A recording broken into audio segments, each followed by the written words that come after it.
To figure out how to connect to off-campus communities, you have to take a step back from the specifics of your research and think about the broader topics or significance that excites you. What are the reasons you're doing this research in the first place? So you might be working on 15th century German dance.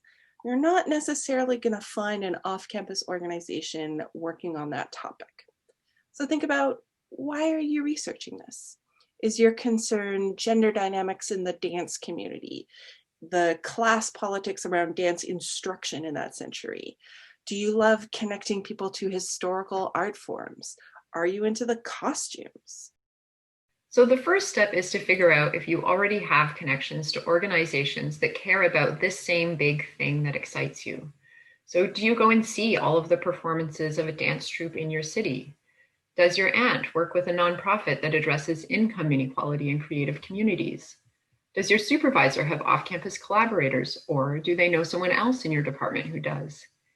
If you can find a connection to an organization that does work in an area that excites you, ask that person if they can introduce you. Here in the Arts Amplifier, we can help you figure out how to draft an introduction email and how to talk about your interests with a potential community partner.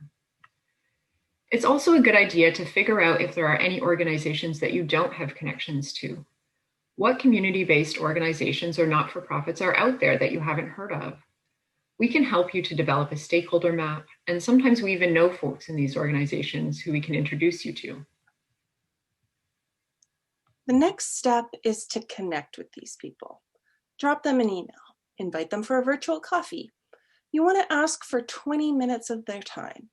In that conversation, you're trying to find out if they have any problems, concerns, or ideas that they don't have the capacity to work on, either because their staff are already too busy or because their problem requires specialized knowledge or skills to solve. What you're looking for is overlap in the Venn diagram of what they need help with and the kind of stuff you want to do. This isn't about them hiring you to solve their problems. This is a conversation to see if there's a project that the two of you could work on together. Once you have an organization that you want to work with and a project that you want to work on, the Arts Amplifier can help you to identify a funder that will support that kind of proposal and submit a funding application to them. I'm the grants editor for the Arts Amplifier. If you and your partner organization work together on a draft, I can help you to refine that work to make the most compelling external funding application possible. I work on all kinds of different grants as long as they aren't research grants. So no, sorry, I'm not going to help you with your SSHRC application. Do you want support in any step in this process? Visit amplifier.arts.ubc.ca and fill out our Get Support form. As a grad student or postdoc in the UBC Faculty of Arts, you have knowledge, skills, networks, and strengths.